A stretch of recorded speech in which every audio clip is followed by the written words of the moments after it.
خدا باپ کے زندہ اور جلال اکرام میں سے زندگی برا کلام رسولوں کے اعمال اس کا 22 باب 1 سے 30 آیت مبارکہ تک۔ اے بھائیوں اور بزرگوں، میرا عذر سنو جو اب تم سے بیان کرتا ہوں۔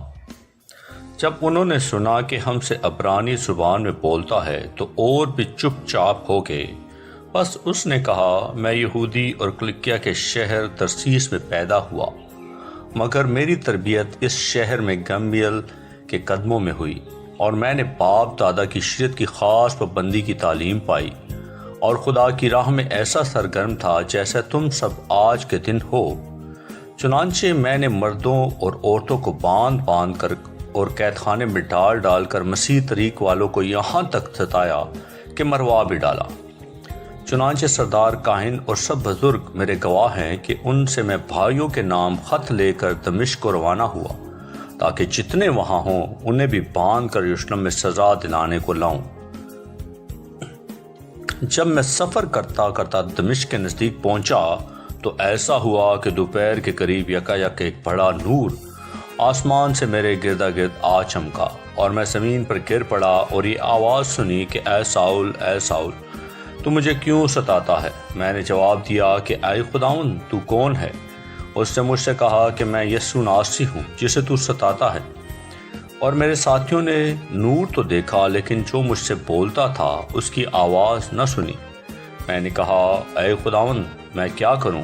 خداوند نے مجھ سے کہا کہ اٹھ کر دمشق میں جا، جو کچھ تیرے کرنے کے لیے مقرر ہوا ہے وہاں تجھ سے سب کچھ کہا جائے گا۔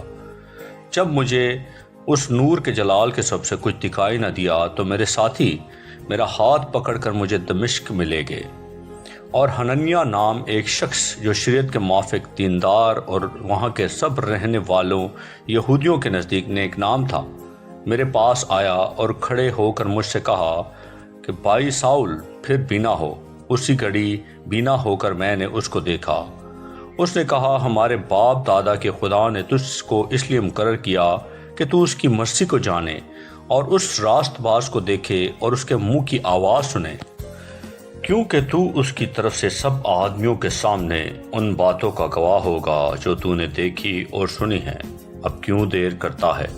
اٹھ، بپتسمہ لے اور اس کا نام کا لے کر اپنے گواہوں کو دھو ڈال۔ جب میں پھر یروشلم میں آ کر ہیکل میں دعا کر رہا تھا تو ایسا ہوا کہ میں بے خود ہو گیا، اور اس کو دیکھا کہ مجھ سے کہتا ہے کہ جلدی کر اور فوراً یروشلم سے نکل جا، کیونکہ وہ میرے حق میں تیری گواہی قبول نہ کریں گے۔ میں نے کہا، اے خداوند، وہ خود جانتے ہیں کہ جو تجھ پر ایمان لائے ہیں ان کو قید کراتا اور جا بجا عبادت خانوں میں پٹواتا تھا، اور جب تیرے شہید استفنس کا خون بہایا جاتا تھا تو میں بھی وہاں کھڑا تھا اور اس کے قتل پر راضی تھا اور اس کے قاتلوں کے کپڑوں کی حفاظت کرتا تھا۔ اس نے مجھ سے کہا، جا، میں تجھے غیر قوموں کے پاس دور دور بھیجوں گا۔ وہ اس بات تک تو اس کی سنتے رہے، پھر بلند آواز سے چلائے کہ ایسے شخص کو زمین پر سے فنا کر دے، اس کا زندہ رہنا مناسب نہیں۔ جب وہ چلاتے اور اپنے کپڑے پھینکتے اور خاک اڑاتے تھے تو پلٹن کے سردار نے حکم دے کر کہا کہ اسے قلعے میں لے جاؤ اور کوڑے مار کر اس کا اظہار لو، تاکہ مجھے معلوم ہو کہ وہ کس سبب سے اس کی مخالفت میں یوں چلاتے ہیں۔ جب انہوں نے اسے تسموں سے باندھ دیا تو پالوس نے اس صوبیدار سے جو پاس کھڑا تھا کہا، کیا تمہیں روا ہے کہ ایک رومی آدمی کو کوڑے مارو، اور وہ بھی قصور ثابت کیے بغیر؟ صوبیدار یہ سن کر پلٹن کے سردار کے پاس گیا اور اسے خبر دے کر کہا کہ تو کیا کرتا ہے؟ یہ تو رومی آدمی ہے۔ پلٹن کے سردار نے اس کے پاس آ کر کہا، مجھے بتا دو، کیا تو رومی ہے؟ اس نے کہا، ہاں۔ پلٹن کے سردار نے جواب دیا کہ میں نے بڑی رقم دے کر رومی ہونے کا رتبہ حاصل کیا۔ پالوس نے کہا، میں تو پدیشی ہوں۔ بس جو اس کا اظہار لینے کو تھے فوراً اس سے الگ ہو گئے، اور پلٹن کا سردار بھی یہ معلوم کر کے ڈر گیا کہ جس کو میں نے باندھا ہے وہ رومی ہے۔ صبح کو یہ حقیقت معلوم کرنے کے ارادے سے کہ یہودی اس پر کیا الزام لگاتے ہیں، اس نے اس کو کھول دیا اور سردار کائن اور سب صدر عدالت والوں کو جمع ہونے کا حکم دیا، اور پالوس کو نیچے لے جا کر ان کے سامنے کھڑا کر دیا۔ آمین۔